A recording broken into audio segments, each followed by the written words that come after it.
What is happening, my YouTube family?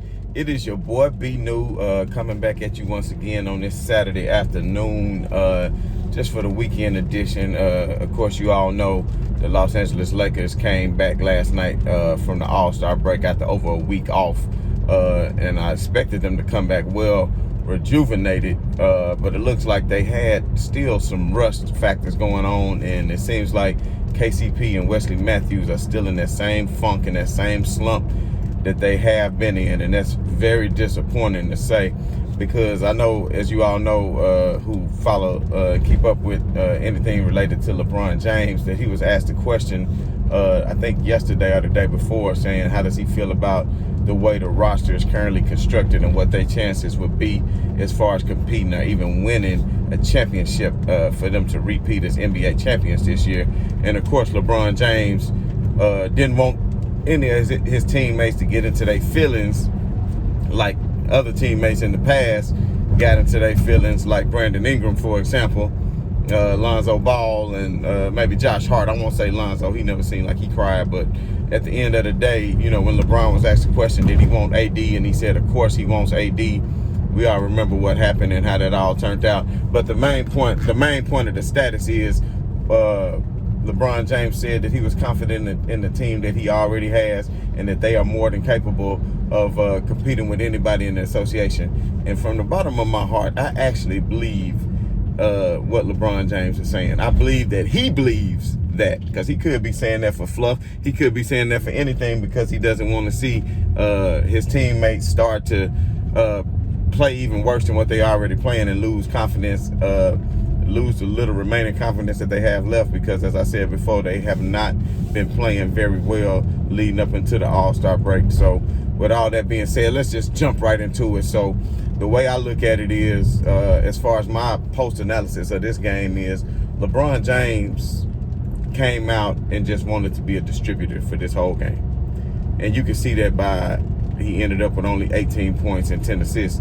But he just really wants to be a distributor, because if he needed to go out and get you 30 or 35 points, we all know that LeBron James, even at age 36, is still more than capable of doing so. We all know that. But that's not what he wanted to do, because LeBron James knows, even if they tweak the current roster just a little bit, nobody is really going anywhere on this roster. They cleared up Quinn Cook's roster spot because they're probably going to get Drummond in a buyout or something like that, or add a LaMarcus Aldridge or whoever, but that's something we could discuss later. But the point is, most of these players, unfortunately, especially including Wes Matthews, because I don't know what the hell he's doing, most of these players are going to be still on the roster. So he needs to instill confidence in them and let them know that he trusts them, and he does that by continuing to distribute the ball to them and giving them the ball every time that they're open and every time that it's the right basketball play to make, because we know that's what LeBron James does. So at the end of the day, these other players, they're going to have to step up. Like, I don't understand why KCP, I don't know if all of a sudden he just lost his ability to shoot the basketball, but he has been shooting horrendous. Wesley Matthews, we won't even talk about him. He's only gave you 5 points in like the last 5 games combined. So you averaging 1 point a game. I could probably get my grandmama out here to probably get you 1 point a game. But anyway, the main thing is the Lakers still were able to win the game. And a lot of people will look at it and say, well, they was only going against you know, the Indiana Pacers, and you know, but at the end of the day, I know the East isn't as good, but the Pacers do have some good players on their team, you know, with Dermott, and of course Sabonis is a great player, and then Malcolm Brogdon, he really showed out last night, and he played some really good defense, not only on LeBron James, but on whoever came up in his assignment when they was playing in the zone. And whenever he got switched on the pick and roll, he seemed to keep his man in front of him for the most part. But the Lakers, man, the shooting has just been atrocious. I mean, I would say this. I still think that they're still the team to beat in the Western Conference. Even without Anthony Davis, I still say they are the team to beat in the Western Conference. Most people might not believe that, but what I'm trying to tell you is it is true, because Phoenix, Utah, and Denver are just not on that level. And you can see, by the way, Denver barely beat Memphis last night by 1 point and really just cheated them. It was the worst I mean, the worst call by a referee, like the most oddest thing I ever seen. I'm gonna make a whole nother video about that and break that down, because to me, something needs to be done about that. Like, that is just ridiculous. But I won't get into all that right now. But the Lakers just got to shoot better. Like, Schroeder was like 3 out of 11. I mean, Schroeder shot 3 out of 11. That's 27%. So if Schroeder's shooting 3 out of 11 only for 27%, that lets you know, and you still won, then that lets you know that the Lakers know how to turn it up on the defensive end when they need to. And that's pretty much how they won this game. I mean, Kuz, he got you a lot of rebounds, and he was effective in the fourth quarter and scored, I think, like 14 or 15 in the fourth quarter alone, which they needed him big time to step up. But, I mean, he was still 8 out of 18. That's not acceptable. The Lakers are going to have to start shooting better. And then, of course, another injury happened last night. Caruso, he was coming in giving the Lakers quality minutes.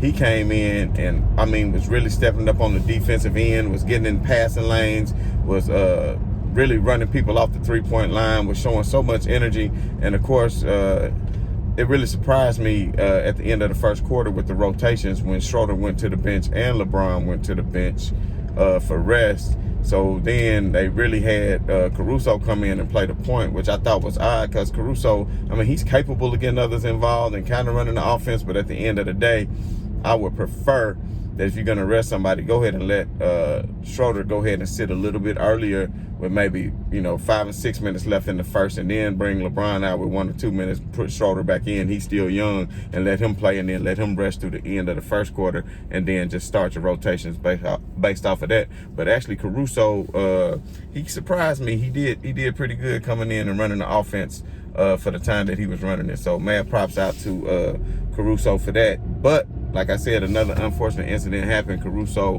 during transition, he somehow slipped and fell. And when he fell, he hit his head hard on the ground.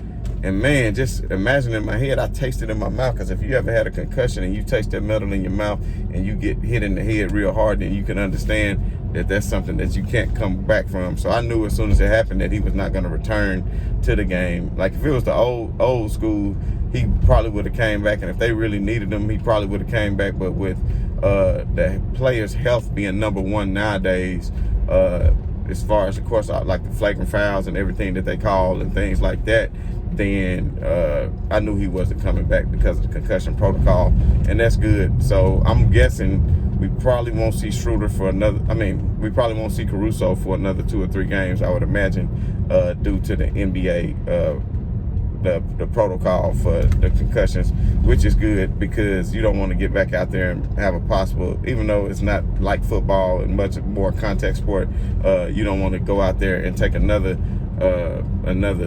blow to the head or something like that, to where it could cause more permanent damage. So you want to be able to heal from that all the way. But getting back to the game, LeBron James, like I said, was really just trying to spread the ball around, and the Lakers really trailed most of the game by 8 to 10 points. And of course, everybody was on Twitter, all the LeBron haters, all the Brandon Marshalls of the world, who think that the Phoenix Suns could beat the Los Angeles Lakers without AD, which he must be out of his mind, because they barely beat him when they didn't have AD and Gasol. But the point of the matter is the Lakers were still short last night. And speaking of Gasol was still out last night due to COVID tracing. So with all that being said, the Lakers still did not they have any depth at the center position. But that goes to show you, I know the Lakers aren't, reports are the Lakers aren't happy with the way Marc Gasol have been playing, and I know most fans aren't either, and he's only averaging 5 points a game. But what I keep trying to tell you all is Marc Gasol does a lot more as far as his basketball IQ is concerned on the defensive end, and you are going to need him in certain series. Like, you may not even need him in a Brooklyn series, because maybe he can't get up and down the court, even though I still say that he can spread the court and give more people room to operate within the paint, because he really has started to hit the three-point shot from a higher clip. He was shooting over 40% the last 5 games before he went out, and was at least hitting 2 threes a game. And don't underestimate Indiana either, because like I said, Brogdon was playing really well. He was looking like Michael Jordan reincarnated last night. Well, I won't say reincarnated because Michael Jordan ain't dead, but I'm just saying he was looking real good last night. Of course, Sabonis was looking good last night. And then let's not forget Miles Turner. Miles Turner, shout out to Miles Turner, because Miles Turner, unlike some of these youngsters, he has a healthy respect for LeBron James the way he should have a healthy respect for LeBron James, because Miles Turner did go to LeBron James' camp for 4 years in a row while he was in high school. And Miles Turner is leading the NBA in blocks. So when you have somebody that's leading the NBA in blocks, anchoring your defense, then you're going to have a hell of a defense 9 times out of 10. And Miles Turner averaging more than 3 blocks a game, which the only person to average more than 3 blocks a game for the past 15 years has been Hassan Whiteside. Did it, I want to say, in 2018, and Serge Ibaka, I think, did it in like the 2012, maybe the 2011, 2012 season when Ibaka did that.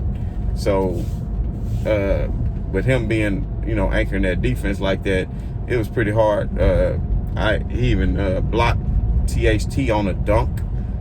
So when you got a rim protector like Miles Turner, who is also capable of spreading the floor and has developed an outside shot, then it made it difficult. And now I think Indiana's going to be more of a dangerous team to contend with here coming up later in the latter part of the season once they get Caris LeVert back. Because, I mean, that guy right there was hooping real good before New Jersey let him go. But I do understand, before Brooklyn let him go. But I do understand Brooklyn doing that to pick up James Harden, because of course, when you got a chance to get a superstar like James Harden, you're going to go out there and do it. But for the most part, the Lakers came out flat. I think it had to do with a lot of rust. But also I think it had to do with LeBron James trying to instill faith in his teammates instead of him trying to take over offensively, which LeBron James, while I'm calling out everybody else on missing a lot of shots, he didn't shoot the ball that well last night either. I want to say LeBron only shot 5 out of 13 for maybe 39%. If I'm doing my math right, 38, 39% or whatever. So LeBron James could do a little bit better, but he did take some last minute threes with just 1 second on the clock. So with all that being said, overall I still give the Lakers a B, because it was a hard fought game and they were behind most of the game, but LeBron James was able to will his team to victory.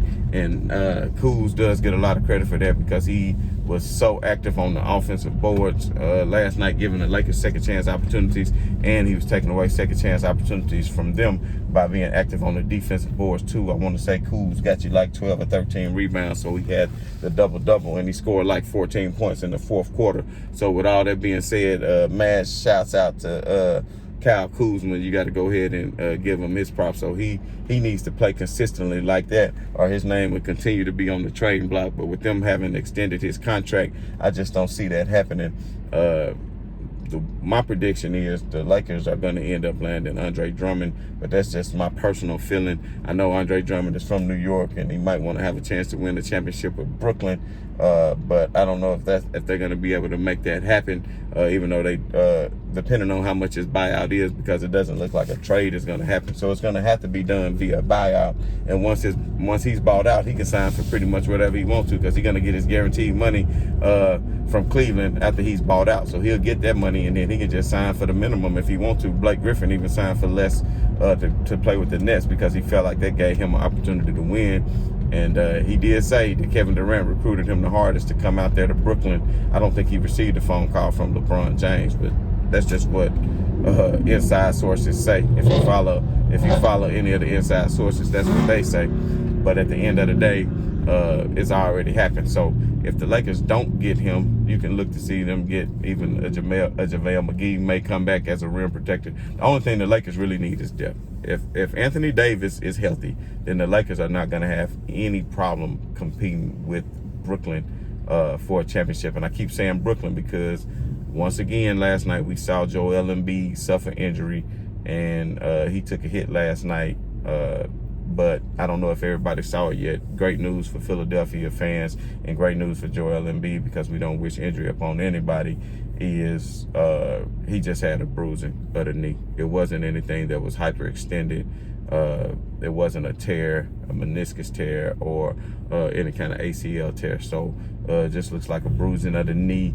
So Embiid should be just only out for a couple more weeks. And with that being said, I think the MVP race is now really going to boil down to LeBron James and Jokic. And man, Jokic is a hell of a player. I watched last night the first game, Memphis, which, like I said, I'm gonna make another video about this, so I won't touch on this too much. But Jokic, Valanciunas did his thing holding Jokic last night. But I just feel like Jokic, at the end of the day, he could be the MVP. His numbers are right there with LeBron, but let's just see where his team ends up, because right now I just don't see Denver finishing the top of the Western Conference. I think they're going to continue to be in close games, and we'll see if they're able to pull them out. I mean, Jamal Murray is a hell of a player, and so is Jokic, and that's a great tandem that they have. But I would still be more concerned about the likes of the Utah Jazz, because the Utah Jazz are one phenomenal team, and they looking really good. But at the end of the day, I think the Lakers still have separated themselves. I think the Lakers and the Clippers are going to be the team to beat. And if the Clippers, now that they put Batum in the starting lineup, with the depth and them still having Lou Williams, I mean, if Paul George can play at peak Paul George level, and Kawhi Leonard can go back to where Kawhi Leonard is capable of playing like he did the other night against Golden State, then I actually do think that the Clippers could really give LA some fits. But at the end of the day, it's if they got enough heart, because I really think a healthy Dame Lillard and the Portland Trail Blazers could actually eliminate them if they were to meet them in the playoffs first. So it just all depends. But it was a great game last night. The Lakers had 2 days off. We won't be seeing the Lakers again until Monday night against Golden State. I would imagine that LeBron James will be coming out looking to get his against Steph, just because that's just such a great rivalry, and they love to put it on them, and they put them on them last time. But since they played together in the All-Star game, it seemed like, hey, you just never know. They might just end up as teammates. That's what a lot of people are saying. I don't really think it would happen, because I don't see LeBron James going to Golden State, and I'm just thinking Steph Curry, since he spent his whole career there, that I don't see him just leaving unless Clay comes out and just, Lord forbid, gets hurt again. We wouldn't want to see that. But if that were to happen, and he just felt like he didn't have any opportunity, because we saw Steph Curry, he was real upset with his teammates the other night when they was taking that ass whooping, and he was just going off. But that's because he had a taste of playing with the great LeBron James. And once you play with LeBron James, it's like, oh man, what can I do now? Unless, of course, you Kyrie Irving and your ego gets bruised too easily. And I don't think that was anything done necessarily by LeBron James, but that was just how the media treated Kyrie Irving. Just asking Kyrie Irving, is LeBron his daddy? Was he referring to LeBron as his daddy? I get pissed off too. I'd be like, look, man, I'm a grown man. What are you trying to say out here? So at the end of the day, it is what it is. I did want to drop one thing, because I did say somebody... I see somebody on Twitter, it was Facebook, TikTok, somewhere, somebody had made a video and was trying to say about how great, Jordan is way over LeBron because of his 6 championships, and LeBron hasn't done that. Let me just say this. Y'all know it is a team sport. So if it's a team sport, I just want to put one question out here before I sign off for you all to think about. If it's a team sport, and you got a team sport, and like, let's just say the first year when Cleveland played Golden State in the finals, LeBron gave them hell, and they lost 4-2 and barely lost that series. And LeBron James was so fatigued. That was day on, day off, and he was giving everything that he had, because he only had Dellavedova, Kevin Love was out, and Kyrie Irving was out. So do you honestly think, especially after they came back 3-1 on other, do you think that they would have won this series? Golden State maybe wouldn't have even had the confidence, and maybe would have traded some pieces after that first year if they would have lost. Because if Kyrie Irving and Kevin Love had played, then I'm pretty sure they probably would have won that championship the first time. But they didn't play, so they didn't win the championship. Does that make LeBron James less of a player? Does that make LeBron James less of a player? I think not. How could that make LeBron James less of a player? So let me ask you this. This is the question. This is the question that I want to ask, and I beg of everybody. This is the question I want to ask. So if the first year when Chicago Bulls won their first championship, and it was Michael Jordan and Pippen and company, now this was pre-Rodman, but let's just say it was Jordan, and let's just say Pippen got hurt. Do you think they would have won this series? Now, mind you, Byron Scott was hurt that series too, and I think Worthy got hurt and missed the rest of that series too. So let's keep that in mind. And Pippen really took on the responsibility of taking on the defensive role of guard Magic. So let's not forget about that. So at the end of the day, my point is, without Pippen, would he have won that championship? Would that have made Jordan less of a player? That is a team victory. So I don't understand how many smooth brains is out here who think that LeBron out here playing golf on the course, on the golf course by himself. It is a team sport. You're going against another team. That's why those Bulls teams could never beat those great Celtics teams until those Celtics teams got old and retired and were out of the way. Michael Jordan never beat Larry Bird in a playoff series, and he got swept by him. So he never even won a game. He got 60 points, but like I said, you cannot do it by yourself.